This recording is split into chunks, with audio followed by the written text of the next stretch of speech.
You're listening to The Issues from the Capital Region. In upstate New York, I'm Alicia Purdy. Albany County is starting to look at various ways it'll have to change operations as discussions grow about when and how it will reopen, County Executive Dan McCoy said Thursday. The county is operating at about 50% capacity as part of Governor Cuomo's directive for local governments to use only essential workers during the pandemic. McCoy said he was looking at his options for when the county is given the go-ahead to begin reopening, including possibly splitting county workers into 2 shifts rather than having most workers arrive from 9 to 5. Staggering shifts would limit how many workers are on the job at the same time and allow more spaces to exist between them. Any drastic moves, such as splitting the county workforce into 2 shifts, would raise another series of complications, such as how daycare workers, schools, banks, restaurants, and other businesses operate. McCoy said the county was having discussions with nearby counties on a regional approach. The county will be reaching out to workers in the near future to get an idea of how many workers will need help tackling issues like childcare when those reopening plans are put in place. However, McCoy urged residents to be patient, noting that any plans to reopen were not going to happen anytime soon. The Troy Police Department is warning residents about a phone scam that uses some clever tricks to try and get money from its victims. The department said they received reports earlier in the week of calls being made to residents in an effort to scam them out of money by posing as Troy police officers and demanding that individuals purchase gift cards to post bond in lieu of being arrested on criminal charges. Troy police detectives contacted the scammers and found they were utilizing the real names of Troy police officers in their scamming efforts. The detectives were advised by the scammers to go to a local store and purchase gift cards in the amount of $3,500 to avoid the arrest for an outstanding warrant. Troy police alerted the public that they would never call an individual to coerce them into purchasing gift cards or post money in order to avoid criminal prosecution. Albany police reported a similar incident this week in which scammers contacted victims and pretended to be members of the Albany Police Department. It is unclear if these incidents are connected. The State Board of Elections called off New York's Democratic presidential primary this week, effectively designating former Vice President Joe Biden as the winner of the state's delegates. The board's 2 Democratic commissioners, Douglas Kellner and Andrew Spano, met briefly Monday to approve a resolution eliminating all candidates from the ballot except for Biden, as all other Democrats, including Vermont Senator Bernie Sanders, have suspended their campaigns. The New York primary had been scheduled to take place Tuesday, but was postponed to late June amid efforts to mitigate the spread of the novel coronavirus. State, local, and congressional primaries will continue as scheduled on June 23rd. The decision was quickly rebuked by Sanders supporters who said the move would suppress voters' rights. Former Democratic presidential candidate Andrew Yang filed a lawsuit, essentially noting the same issue. Sanders supporters also noted that the Vermont senator, when dropping out of the race in April, had said he intended to stay on the ballot in remaining primaries to continue gathering delegates and to push the Democratic Party's platform further to the left at the Democratic National Convention in August. New York Assemblyman Phil Steck, a Democrat representing Colony, is a Sanders delegate who endorsed Biden after the Vermont senator dropped out of the race, saying it was a mistake to cancel the primary as it will keep some grassroots Sanders supporters who would otherwise not have a platform from voicing their opinions at the convention. Joseph Henderson, a Sanders delegate from Saranac Lake, said the decision was confusing as the state moves forward with congressional, state, and local primaries. According to Henderson, many local delegates who had spent countless hours collecting signatures in every corner of the state are angry, and there are discussions of a legal challenge. The Republican Party had already decided not to hold a contest, with President Donald Trump as the only candidate in New York. Albany Mayor Kathy Sheehan has asked that people reconsider plans to attend a rally Friday to protest the state's coronavirus quarantine orders. She's also warning city residents to avoid the area around the state capitol. Conservative groups planned the second rally in as many weeks for Friday afternoon in the city of Albany, hoping to pressure Governor Cuomo to lighten restrictions placed on many commercial and social activities. Cuomo announced earlier this week that a drop in coronavirus cases should allow some upstate businesses to reopen by mid-May. Some Albany city residents were caught off guard by last week's protest. Sheehan said she wants to minimize the inconvenience for people who live in the city, avoid people getting hurt, and help keep the coronavirus at bay, although she expressed respect for the constitutional right to protest and empathized with protesters' frustrations. More than a third of the coronavirus deaths have occurred in the state of New York, but protesters say the mandatory shutdown of many businesses is a draconian response that's gravely harmed the economy and upended many lives. Mayor Sheehan said that while the police department is experiencing experienced in handling protests around the Capitol. A protest without a permit, like the one planned for Friday, makes it difficult to coordinate. The city is asking protesters to stay in their cars and follow police commands if given. Additionally, the city is working with the Capital District Transportation Authority to reroute some buses away from the area during the protest. The previous rally, nicknamed Operation Gridlock, was designed to cause a traffic jam around the Capitol building. Hundreds of people attended, some in cars, others standing along Washington Avenue protesting. The protest tied up traffic in the area for hours. As with the previous rally, there are rallies planned for cities across the state on Friday, including Syracuse, Buffalo, Rochester, and New York City.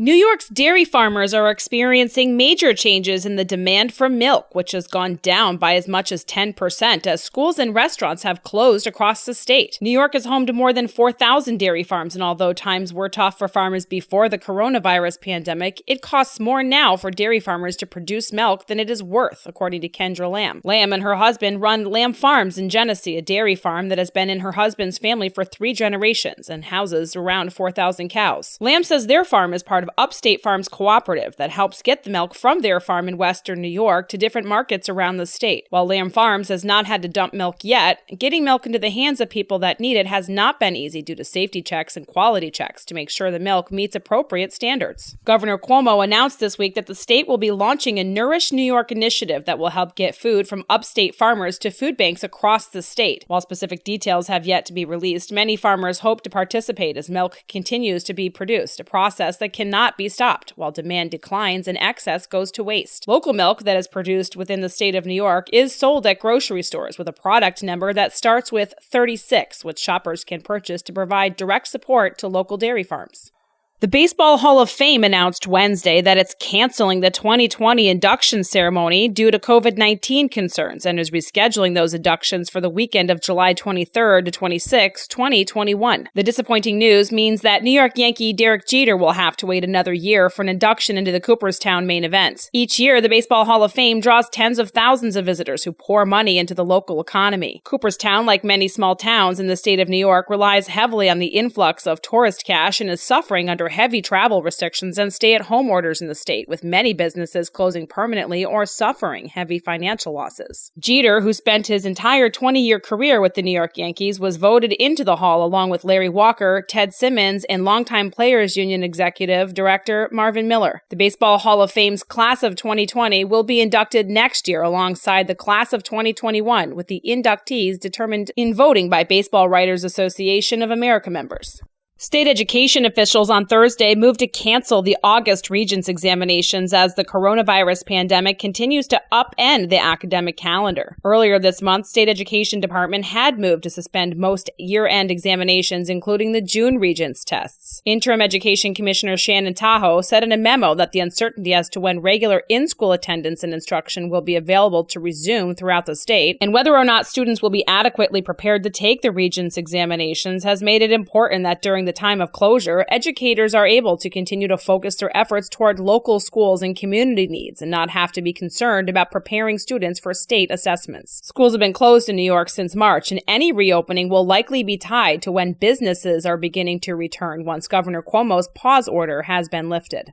Niskayuna police are once again giving residents strong warnings to lock doors, garages, and cars and to remove any valuables out of sight as the department investigates what it describes as a very large number of reported thefts from cars and properties in the suburb over the past month. In some cases, people who have left their car doors unlocked or failed to close their garage allowed bandits easy access to their vehicles inside, according to police. Some of the stolen items include cash, credit cards, loose change, bicycles, and other valuables. As part of their ongoing probe, police are viewing home surveillance footage showing one or more suspects wearing hoodies and carrying backpacks. The crimes, which have occurred across the town, are being committed during the overnight hours, according to police. The department is advising homeowners to turn on outside lights and to call 911 if they notice any suspicious activities. State police in Wilton say they have arrested Eugene F. Watchell of Glenville for offenses tied to multiple thefts. Troopers responded to the Walmart on Old Gick Road in Saratoga on Sunday afternoon after it was reported that a man had fled the store with stolen merchandise. Troopers located a vehicle involved in a larceny a short time later. The trooper immediately recognized the driver as a suspect in multiple larcenies that occurred in March of 2020 in Saratoga. Watchell is charged with burglary in the third degree, 3 counts of petit larceny, and 3 counts of criminal possession of a controlled substance, among other charges. Watchell was suspected of stealing over $500 worth of merchandise from Walmart, over $400 worth of merchandise from Target, and close to $200 worth of merchandise from Hannaford. Watchell was also being sought on a burglary charge after it was determined that Hannaford had a standing no trespass order against him specifically. While speaking with the suspect, the trooper also saw drug paraphernalia in the cup holder of his vehicle. A subsequent search revealed that Watchell was in possession of numerous stolen items from area stores. He was also in possession of a small quantity of crack cocaine and drug paraphernalia. Watchell was arraigned by a representative of Wilton Town Court and remanded to Saratoga County Jail without bail.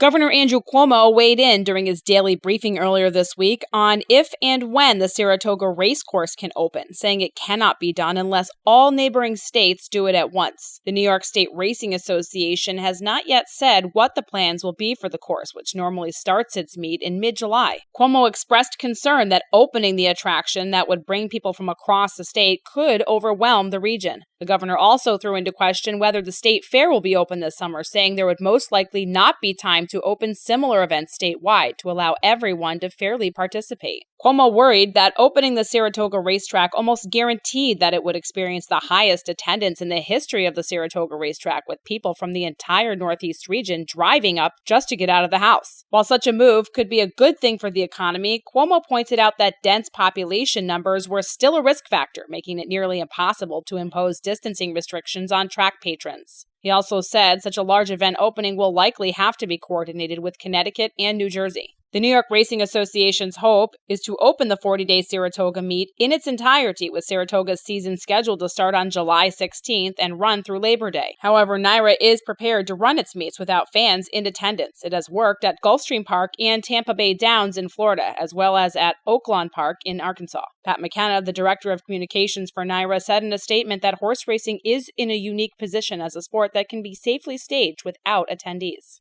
After a month in which the number of traffic citations and arrests have plummeted across the state, New York State troopers have been instructed to resume routine traffic enforcement as of Friday. A memo sent to New York State troopers who patrol the state thruways said the pause was necessary and a precautionary step to ensure the health and safety of the state's police force. However, now that there is additional information known about COVID-19 transmission and the issue of necessary personal protective equipment has been ongoing, police headquarters believes it is now reasonable to resume traffic enforcement initiatives. State police vehicle and traffic citations dropped from over 85,000 last April to just 10,000 in April of 2020. Crashes also declined from a year ago, and the number of arrests fell as well. State police make thousands of arrests annually during routine traffic stops. Many law enforcement agencies have also reported an increase in domestic violence calls during the pandemic. The police memo also noted that there has been an increase of aggressive drivers noted by troopers during the pandemic. It had been apparent for weeks that state police and many local law enforcement agencies had eased their enforcement of vehicle and traffic violations and other minor offenses. That resulted in troopers and police officers often stationing their patrol vehicles along roadways but not pulling over speeding vehicles. According to internal sources, the softening of enforcement had also been a result of individual troopers who have discretion on when to issue tickets or make arrests, declining to target doctors, nurses, first responders, and other essential workers who may be driving to or from their jobs. The pause in traffic enforcement had been done in part to protect troopers from being infected with the coronavirus, according to the memo. Troopers have been instructed to continue wearing masks or face coverings when interacting with the public, including during traffic stops. Governor Cuomo said this week that first responders, including police, will be widely tested for antibodies of COVID-19, and he's assured the union that troopers will receive those tests first. The tests are voluntary and will involve having a small amount of blood drawn. Results will be provided to the individual member, not to the police division, and will be available within a week of being tested. More than 90 New York State troopers have tested positive for COVID-19, and roughly 2/3 have returned to duty.